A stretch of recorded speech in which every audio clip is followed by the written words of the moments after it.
Franck, t'es plutôt aventurier ou explorateur? Alors, résolument explorateur, hein, dans la mesure où les mots sont connotés. Explorateur, pourquoi? Parce que l'aspect physique et l'aspect technique de nos activités souterraines sont juste des moyens, des outils pour mettre à profit de l'exploration qui est, elle, la découverte et l'étude d'un milieu spécifique.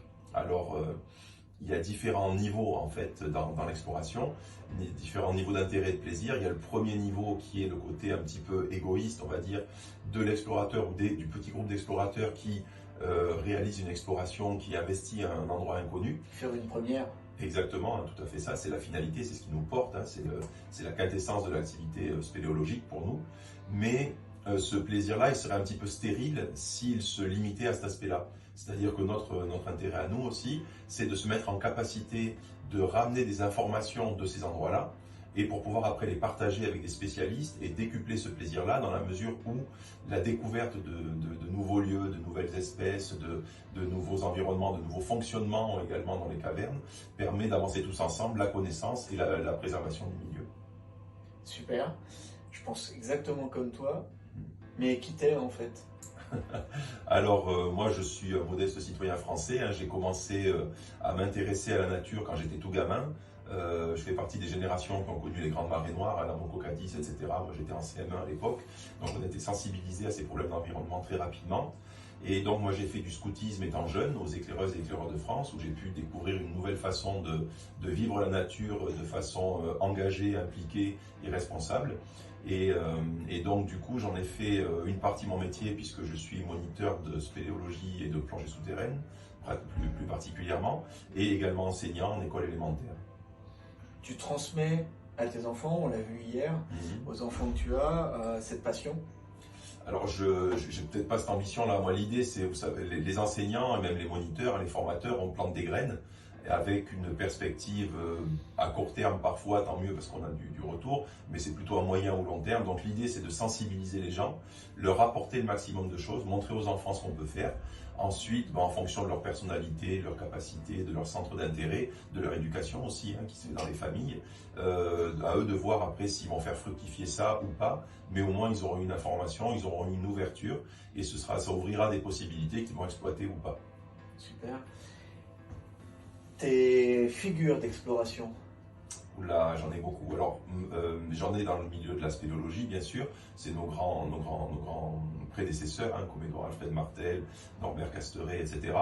Et puis, moi, j'ai la chance d'être dans l'Hérault depuis très longtemps. Et on a eu des explorateurs dans l'Hérault qui se sont impliqués, qui ont fait des tas de choses, hein. Et j'ai des grandes figures comme Henri Lombard, qui a été le premier plongeur souterrain français, qui malheureusement est décédé en siphon rapidement parce qu'il était un peu un pionnier martyr, on va dire, puisqu'il découvrait à sa charge les risques de l'activité.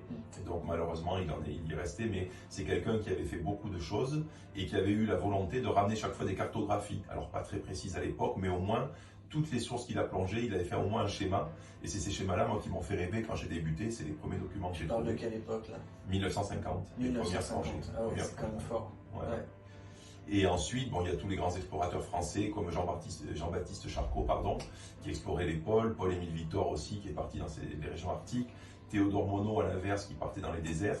Les grands premiers alpinistes, moi j'ai adoré Lionel Terré, c'est une figure emblématique pour moi, il était un peu têtu comme moi aussi, donc je m'y suis retrouvé. Louis Lachenal, qui était son équipier de cordée, Gaston Rébuffat aussi, c'est des gens aussi qui étaient des guides, donc qui ont fait de leur passion une partie de leur métier, c'est ce que j'ai fait moi aussi. Donc ces porteurs, je m'y retrouve aussi un petit peu. Et donc moi ce que j'ai toujours aimé, c'est en tout cas cet esprit d'aventure qui était propre à la France. Moi je suis fier de faire partie de ce pays où on a eu ces grands explorateurs. Et par contre, un de mes combats actuels, en tant qu'enseignant, en tant que moniteur, en tant que passionné, c'est d'essayer de faire en sorte que dans le pays, on essaie de maintenir cet esprit d'aventure, cet esprit d'ouverture, pour que justement, pour porter la jeunesse, pour donner des perspectives. Et la technocratie actuelle, la bureaucratie actuelle ne va plus trop dans cette tendance. Ça, ce sera coupé. Ouais. Après, tu penses que tu veux. Ouais, non, il n'y a pas de mots cachés. On est confrontés nous aussi à planter ces graines, comme tu disais, avec nos médiateurs scientifiques, avec nos guides. On a ce travail et cette obligation c'est vraiment devenu une obligation de donner, de transmettre à peu importe les générations cet esprit d'aventure. C'est-à-dire que je pense que explorer, c'est s'émerveiller. C'est tout simple, ça peut être explorer le champ voisin, la colline, un livre. Bien sûr. Je parlais de lire Théodore Monod, c'est juste une exploration incroyable. Si tu devais maintenant passer à autre chose, ta partie plus professionnelle, qu'est-ce que tu fais en dehors de ta passion et sur la partie plus pro? Alors, ben, j'ai plusieurs activités professionnelles. Donc, je suis enseignant en école élémentaire pendant 6 mois de l'année et à temps plein. Et les autres 6 mois, je suis moniteur de plongée souterraine. Donc, et là, j'interviens avec du public privé, on va dire des gens qui veulent se former à la plongée souterraine ou à la plongée en mine. Enfin, tous ces environnements sous plafond sont des techniques spécifiques, ou qui veulent se former aussi avec des instruments particuliers, donc les recycleurs à circuit fermé. Ce sont des appareils qui permettent d'évoluer sans faire de bulles et qui apportent beaucoup d'avantages. Et je travaille aussi avec des corps constitués comme la police nationale, comme les sapeurs-pompiers, pour justement aussi, en fonction de leur mission opérationnelle, établir les protocoles qui permettent justement de réaliser ces missions en sécurité. Passionnant. Si tu avais 3 mots à transmettre aux générations futures, passées, présentes, ce serait quoi?